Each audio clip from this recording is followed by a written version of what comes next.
नमस्ते, अभिवादन आपका इनोसेंट इन्वेस्टर के इस नए वीडियो में आपके लिए डिस्क्लेमर। मैं इस टॉपिक पर एक कंप्लीट एनालिसिस आपको दूंगा, लेकिन मैक्वायरी ने जो आपको 35% नीचे का डाउन साइड टारगेट दिया है, ये बड़ा ही खतरनाक कुछ लोगों को दिखाई दे रहा होगा। 1350 का टारगेट मैक्वायरी ने दे दिया है रिलायंस के स्टॉक पे। हम बात करेंगे इस पर विस्तृत रूप में, लेकिन कारण आपको सबसे बड़ा बता देना चाहते हैं कि मैक्वायरी हमसे कह क्या रहा है वो समझा देंगे।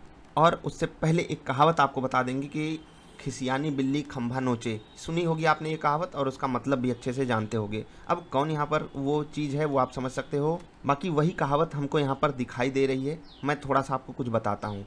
होता क्या है कि एक समय ऐसा भी था जब मैक्वायरी ने और इससे भी काफ़ी नीचे का टारगेट दिया था, और उस वक्त रिलायंस लगभग 1300 रुपये के आसपास चल रहा था, 1250 रुपये के आसपास। और वहाँ से रिलायंस ने ज़ोरदार तमाचा मारा था खिसियानी बिल्ली को और डबल हो गया था स्टॉक, ठीक। और मैक्वायरी जो है वो यही औने पौने टारगेट्स दे रहे थे। कारण ये कुछ बताते रहते हैं। मैं आपको एक चीज़ और बता देना चाहता हूँ, जिन लोगों को मैक्वायरी के टारगेट से डर लग रहा है कि भाई 1350 आ जाएगा, यहाँ पर रिलायंस का स्टॉक गिर जाएगा, without market crash this seems impossible, ठीक है।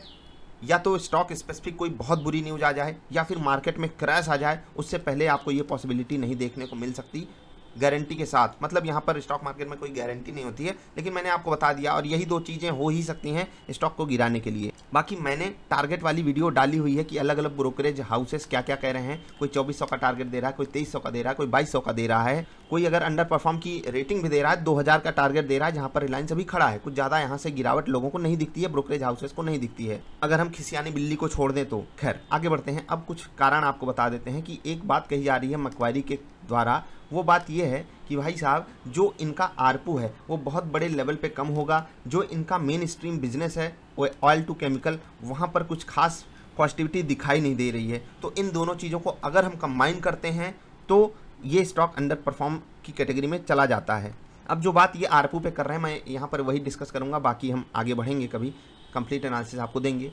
ये कह रहे हैं कि अगर जियो फोन वाली बात से स्टॉक को भागना होता तब ये मतलब हमारे सामने जस्ट खबर आई होती कि हाँ नहीं, जियो फोन से ये तहलका मचाएगा रिलायंस। ये बात पहले से बाजार में फैक्टर इन है, चलिए हम इस चीज़ को मान लेते हैं। दूसरी बात ये कह रहे हैं कि जियो फोन पे सस्ता प्लान इनको देना पड़ेगा, क्योंकि वो सस्ते लोगों के लिए है। सस्ता मीन्स मतलब कमज़ोर, थोड़ा सा जो फाइनेंशियली कमज़ोर है, फाइनेंशियली वीक है, उनके लिए है वो। तो गलत मतलब मत निकाल लीजिएगा मेरा।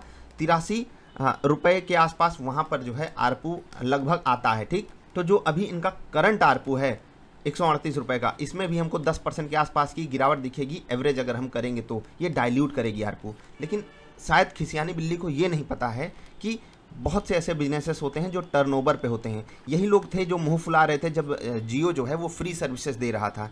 ये लोग उस खर्चे को भी डाइजेस्ट नहीं कर पा रहे थे जो जियो फाइबर कर रहा था। इवन जो जियो सिम ने किया था वो तहलका मचाने वाली बात थी। इन सब चीज़ों से इनको कोई वास्ता नहीं। मैं एक चीज़ आपको बता देता हूँ कि जब नंबर ऑफ कस्टमर बढ़ेंगे, अगर आरपू परसेंटेज टर्म्स में कम हो जाता है, मैं कहता हूँ अगर जियो 15% कस्टमर ऐड कर लेता है और 10% आरपू कम हो जाता है, फिर भी एक बार के लिए, मतलब ऑन पेपर हमको देखो ये चीज़ एग्जैक्टली कैलकुलेशन में नहीं आएगी, लेकिन फिर भी एक बार के लिए हम 5% एडवांटेज में रहेंगे या नहीं। आपकी ओवरऑल इनकम 10% कम हो जाती है, लेकिन आपके क्लाइंट जो हैं वो 15% बढ़ जाते हैं। आप समझ रहे हो ना मैं क्या कह रहा हूं। तो नेट आपको घाटा नहीं हो रहा है, आपको घाटा नहीं होगा, ठीक है।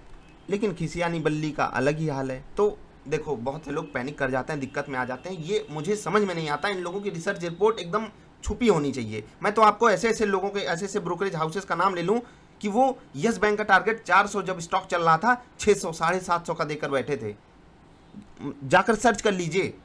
ये सब वही लोग हैं, ये सब वही लोग हैं। ये अपना काम करते हैं और अंदर बहुत बड़े बड़े लेवल पे चीज़ें चलती हैं। मैं कुछ यहाँ पर कहूँगा नहीं, आप पुरानी वीडियोस देखते होंगे, आपको सब पता होगा कि रिटेल इन्वेस्टर एकदम अंत में ट्रीट किया जाता है। बस अगर आप इन्वेस्टिंग कर रहे हो, लेवल्स आइडेंटिफाई रखो, स्विंग ट्रेडिंग कर रहे हो, लेवल्स आइडेंटिफाई रखो, इंट्राडे कर रहे हो, लेवल्स आइडेंटिफाई करके रखो।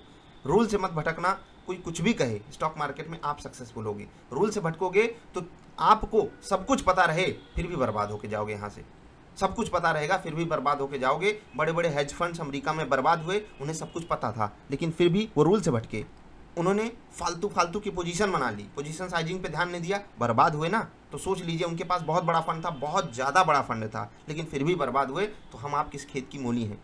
आप अपने रूल्स पर फोकस कीजिए। कौन क्या टारगेट दे रहा है वो मत देखिए, आप सिर्फ अपनी एनालिसिस कीजिए कि हाँ भाई साहब जियो क्या काम कर रहा है, इनके बिजनेसेस में क्या चीज़ें हैं। अब स्टॉक क्यों नहीं परफॉर्म कर रहा है, आप में से बहुत से लोग ये सवाल पूछेंगे कि जब सारी चीज़ें पॉजिटिव आपको दिखाई दे रही क्यों नहीं परफॉर्म कर पा रहा है। मैंने रिलायंस जब गिरा था पहली वीडियो बनाई थी और वहाँ पर मैंने कैपेक्स की बात की थी, और कैपेक्स बहुत ज़रूरी होता है इसको समझना। अगर कोई कंपनी बताती है आकर के कि भैया हम पैसे खर्च करेंगे, तो एक बार के लिए झटका लगता है कि जैसे आप भी कुछ नया करने जाओ, आपके घर में कोई बच्चा होगा 12वीं क्लास के बाद, जब वो कुछ अलग जो मेन स्ट्रीम चीज़ है उससे अलग हटके बता देगा मुझे इंजीनियर नहीं बनना, मुझे डॉक्टर नहीं बनना, लॉयर नहीं बनना, रिपोर्टर नहीं बनना, ये नहीं बनना, वो नहीं बनना, वो बता दिया कि मुझे सिंगर बनना है, आपको झटका लगेगा, अरे ये क्या बोल दिया इसने। तो रिलायंस से लोगों ने उम्मीद नहीं रखी थी कि ये इस सेक्टर में जाएंगे, यहाँ पर इतना बड़ा पैसा खर्च करेंगे। तो एक बार झटका लगता है और पता चले आप ही का लड़का सिंगर बन के क्या क्या हिट गाने गा रहा है। आपने कई सारे एग्जांपल्स देखे होंगे, तो तहलका मचा देता है। ऑफकोर्स ये बात है, पूरी रिसर्च उनकी तरफ से की जाती है, किसी खिसियानी बल्ली के चक्कर में आके अपने स्टॉक को मत बेच दीजिएगा। रूल्स पे अगर आपका स्टॉप लॉस हिट होता है एग्जिट कर जाइए। अगर आप इन्वेस्टिंग कर रहे हो तो उसी हिसाब से लेवल्स आइडेंटिफाई करके समय दीजिए, समय देंगे तो सारी चीज़ें आपके फेवर में होंगी। बस मैं यही आपसे कहना चाहता हूँ। अभी आपसे अलविदा ले रहे हैं, मिलेंगे फिर से। वीडियो पसंद आई लाइक कर देना, और खिसियानी बिल्ली का अलग अलग स्टॉक पे जाकर टारगेट देख लेना। उनको कई सारे स्टॉक्स ने बहुत जोरदार तमाचा मारा हुआ है। कुछ लोगों की मैं इज्जत करता हूँ, लेकिन कुछ लोग होते हैं ना कि उनको अगर उनकी जेब ना गर्म की जाए तो उनका दिमाग गर्म हो जाता है और फिर वो जलकर राख हो जाते हैं। मिलेंगे फिर से, नमस्कार।